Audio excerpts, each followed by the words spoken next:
আমার স্বামীকে রেখে আমি চলে আসছি। এখন আমার স্বামীও আমাকে মেনে নিচ্ছে না, আর আরমানও আমার মেনে নিতেছে না। এখন আমি কি করব বুঝতে পারতাছি না। এখান থেকে যাওয়া আমার পক্ষে সম্ভব না। আমি কোথায় যাব? যদি এখান থেকে যেতে হয় আমার লাশ যাবে, আমি যাব না।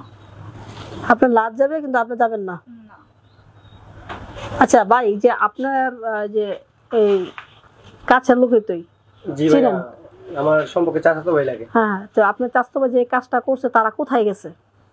ওটা আসছে যে আজকে 2 দিন। এমনকি জানা হচ্ছে ও নিজে বলছে আজকে 2 দিন ধরে কি একটা পানিও খাচ্ছে না।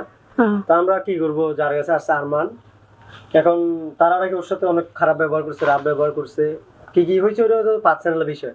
তারপর ওরা ফ্যামিলিতে তালা মেরে সবাই চলে গেছে। কোথায় গেছে? কোথায় গেছে এটা কাকে বলে যায়, বলে আমাকেও বলে নাই যে কোথায় গেছে। আইসা আমিও দেখতেছি, তারপর আমি আজকে যখন আসছি দেখি ও মেয়েটা এখনো বসে আছে। তো এখন নিজেও ভাবতে পারতেছি না মেয়েটাকে কিভাবে বুঝ দেবো, কি করবো। আর ওরা কোথায় গেছে, ও ফোনও অফ করে রাখছে। আচ্ছা, আপনার চাচাতো ভাই যে এই কাজটা করছে এটা কি ঠিক করছে? ভাই ওদের বিষয় ঠিক তো অবশ্যই করে নাই, কারণ এই মেয়েটা একটা 2টা সন্তান আছে, স্বামী আছে, স্বামীটা সরকারি একটা মেয়েকে কতটুক বোঝানোর পরে সে তার গোছালো যে সংসারটা ছিল ওটাকে ছেড়ে চলে আসতে বাধ্য হয়েছে, আপনি একটু চিন্তা করছেন ভাই? অবশ্যই আমরা না, আমাদের পাড়া প্রতিবেশী যারা আছে সবাই এটা নিয়ে অনেক মাথা ঘামাইছে। সেই জন্য আমার পাড়া প্রতিবেশী অনেক রাগারাগি হয়েছে যে একটা ওদের জন্য অনেক কিছু হবে, সেই জন্যই ওরা ঘর তালাটা মেরে আর চলে গেছে।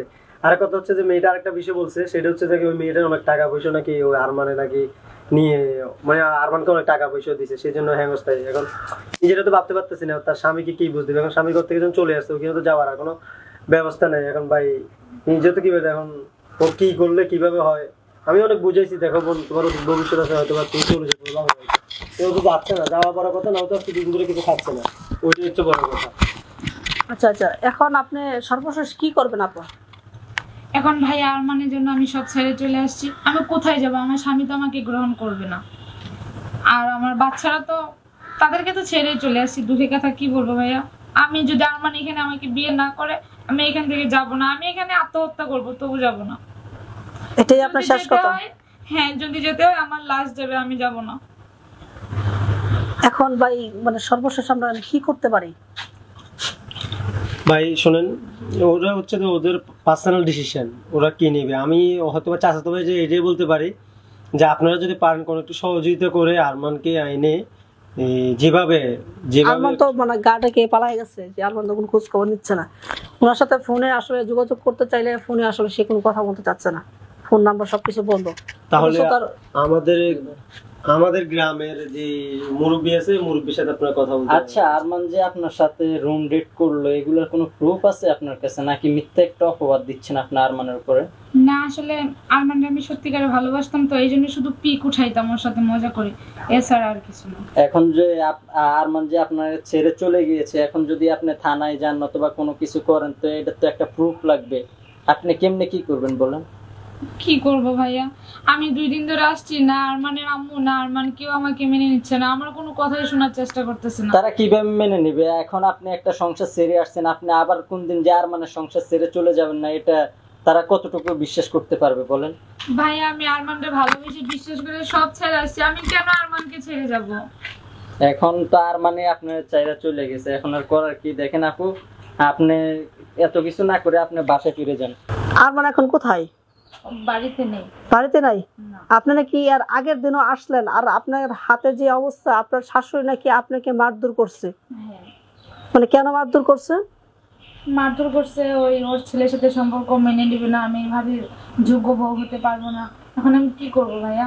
আমি আমার স্বামীকে ছেড়ে চলে আসছি, আমার স্বামী সরকারি চাকরি করতো। আপনার যে ছেলে মেয়ে রয়েছে, 2টা সন্তান রয়েছে, সেই সন্তান ওদেরকে রেখে আসছি। কার কাছে রেখে আইছেন? আমার স্বামীর কাছে। আপনার স্বামীর কাছে? আপনার স্বামী সরকারি চাকরি করতো, সেই স্বামীকে আপনি ছেড়ে দিয়েছেন শুধুমাত্র পরকীয়া প্রেমিকের জন্য। এই পরকীয়া প্রেমিক তো আপনাকে মানে রেখে লাপাত্তা উদাও। এখন আপনি কি করবেন? কি করবো বুঝতেছি না ভাইয়া। এর আগে সে আমার সাথে বেশ কয়েকবার শারীরিক সম্পর্ক করছে, ও বলছে যে দুনিয়া পাল্টে যাবে, সে পাল্টাবে না, সে আমাকে বিয়ে করবে, কিন্তু এখন সে আমাকে মেনেই নিতে চাচ্ছে তো না। আপনি একজন মেয়ে মানুষ, আপনার 2টা বাচ্চা আছে, আপনি ওইগুলা থুয়ে আপনি কেন পরকীয়া করতে গেলেন? কি হয়েছে বলবো ভাইয়া, হয়ে গেছে। এখন ওনার সাথে আপনার কয়েকবার শারীরিক সম্পর্ক হয়েছে? 6-7 বার। 6-7 বার? আপনি একবার চিন্তা করছেন যে আপনার স্বামী আছে, তারপর স্বামী রাইখা এই কাজগুলো কেন লিপ্ত হয়েছেন? সে আমাকে অনেক কিছু বুঝাইতে হয় আর আমার স্বামী থেকে সে ভালো, সব দিক দিয়ে আমাকে খেয়াল করবে, অনেক ভালোবাসবে, কোনোদিন কষ্ট দিবে না। আমি দেখতে অনেক সুন্দর একটা মেয়ে, আমাকে নতুন একটা জীবন দিবে। কেন আপনার আগের স্বামী কি খারাপ ছিল? সে কি আপনার কদর করতো না? খারাপ ছিল না, কিন্তু মানে মোটামুটি করতো। সেখানে তো ফ্যামিলিরা বিয়ে দিছে। এখন ফ্যামিলি বিয়ে দিছে, আপনি ওখান থেকে সংসার ছেড়ে দিয়ে যে আপনি আরমানের কাছে আসছেন, এখন তো আরমানও আপনাকে মেনে নিচ্ছে না, তো এখন আপনি কি করতে চান? কি করবো ভাইয়া, বুঝতে পারতেছি না।